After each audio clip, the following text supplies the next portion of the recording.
Nggak apa-apa, tobat aja dulu. Masih dikerjakan, tobat lagi. Dikerjakan juga, pasti kadarnya akan menurun. Tobat lagi, menurun lagi, tobat lagi. Mudah-mudahan diwafatkannya sedang dalam keadaan tobat. Tertulis sedang berjuang. Perjuangan dengan tindakan, eksekusi. Jangan cuma pakai konsep. Ya, konsepnya bangun jam 3 malam, tapi nggak bangun-bangun. Ya, eksekusi oleh kita. Begitu alarm bunyi, bangun. Ya, bukan cuma dimatikan. Memang awal-awal kadang nggak mudah, saya pun mengalami dengan teman-teman maksudnya. Ya, alarmnya sampai ditempel di telinga begini. Awal-awal nggak bangun-bangun juga. Ya, tapi lama-lama ketika kita bangunkan, atau kita yang mengalaminya, dibangunkan oleh teman-teman, akhi bangun, kan Allah itu sangat sayang dengan kita. Niat itu ditentukan oleh niat. Begitu Anda berniat, seketika Allah akan meluruskan apa yang Anda sedang kerjakan. Walaupun alarmnya mungkin nggak membangunkan Anda, teman Anda yang di bawah yang bangun.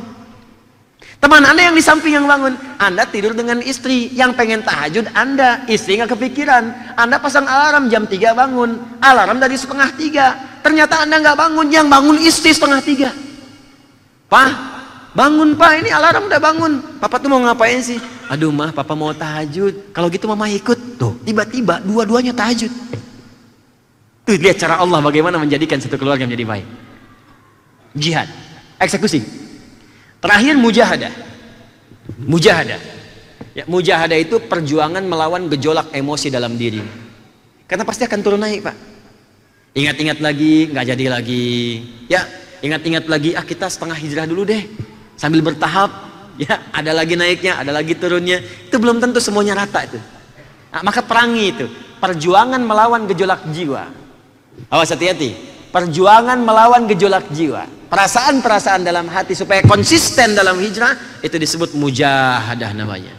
Maka jalani semua ini dengan kalimat yang terakhir, wa ya'lamas sabirin, sabar sampai Anda diwafatkan oleh Allah sedang berjuang dalam keadaan berubah lebih baik lagi.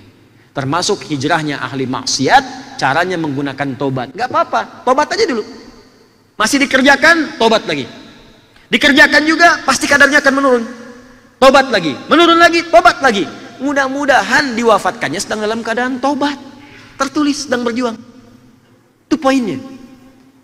Jadi kalau sudah seperti ini, kerjakan konsisten.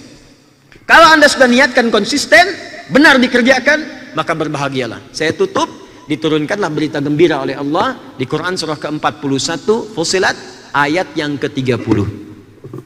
Innalladzina qalu rabbunallah. Sudah pakai inna.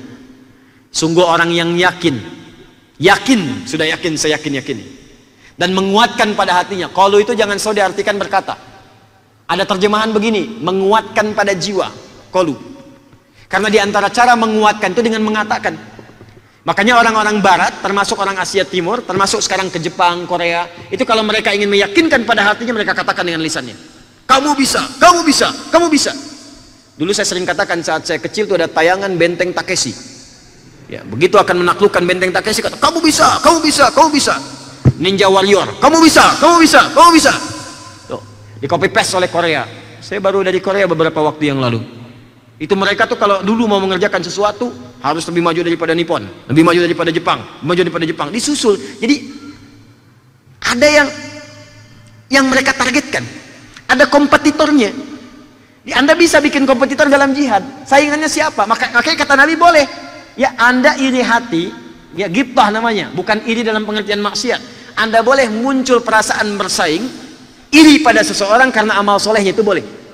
Misal, iri pada penghafal Quran, pengen jadi seperti dia, boleh. Karena itu menjadi motivasi, itu bukan iri namanya. Bukan hasad, bukan hikdun, itu ghibtah namanya. Ghibtah. Iri pada orang kaya yang pandai bersedekah, itu boleh. Adakan kompetitor dalam diri kita. Lalu kuatkan pada diri kita. Seperti orang Korea katakan, nulis lebih bisa daripada Jepang. Jepang bikin Honda, kami bikin Hyundai. Jepang bikin ini, kami bikin ini. Akhirnya apa yang terjadi? Maju sekarang. Nah, sekarang kadang-kadang kita ingin berhijrah itu kompetitornya nggak dihadirkan dalam diri kita. Siapa contohnya? Siapa dasar kompetisinya? Siapa lawannya? Lawan untuk berhijrah dalam pengertian motivasi membuat kita lebih baik daripada itu. Ambil tokoh sebagai contoh. Si fulan begini, saya pengen begini. Bagaimana ibunya merawatnya? Bagaimana istrinya dengannya? Bagaimana anak-anaknya? Copy paste bawa ke rumah. Susul dia. Katakan pada diri Anda, qalu rabbunallah.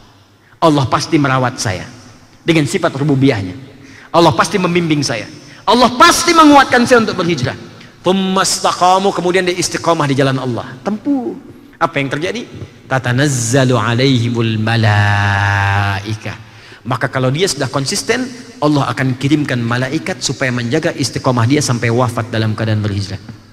Dijaga, diingatkan. Jadi kalau akan berbuat maksiat, langsung dijaga oleh malaikat. Jangan kerjakan, jangan lakukan. Itu langsung bahkan langkahnya jadi berat. Melangkah pada yang haram jadi berat, tangan mengerjakan jadi berat, bahkan pikiran berat, susah untuk dikerjakan. Siapa yang bikin susah? Malaikat. Setan dayanya berkurang di situ. Ya, tatanazzalu alaihimul malaikatu alla takhafu wala tahzanu. Puncaknya orang hijrah yang sesungguhnya pasti akan diberikan kedamaian dalam jiwanya, dan selama hidupnya akan dijaga dari kesedihan dan kegelisahan. Tenang dan nyaman. Sekalipun passionnya bukan harta, tinggal di tempat yang terbatas, tapi karena jiwanya tenang, seakan-akan semuanya luas dan megah. Contoh paling gampang, Ashabul Kahf. Anak muda meninggalkan kemewahan, hartanya banyak, tiba-tiba pindah hanya hijrah di gua saja.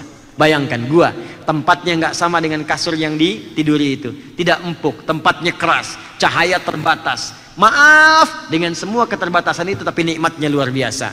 Tempatnya keras, terbatas, cahayanya juga tidak begitu luas, tapi bisa tidur sampai 309 tahun nggak ada yang ganggu. Ada orang harta banyak, mobil melimpah, limpahan banyak, tapi kasurnya luar biasa nikmat, tapi tidur nggak pernah nikmat. 3 detik bangun lagi, 3 detik bangun lagi. Kalau sudah hijrah nikmat, tinggal di tempat sempit pun biasa, nikmat, santai. Sampai wafat kembali kepada Allah, dihadiahkanlah tempat yang luas di alam kuburnya. Wa abshiru bil jannati allati kuntum tu'adun. Kata Allah, berikan kabar gembira saat ia wafat nanti, berikan kabar gembira, aku sudah siapkan surga untuk menyambut dia pulang. Makanya ketika pulang, panggilannya panggilan tenang dan surganya ditampakkan.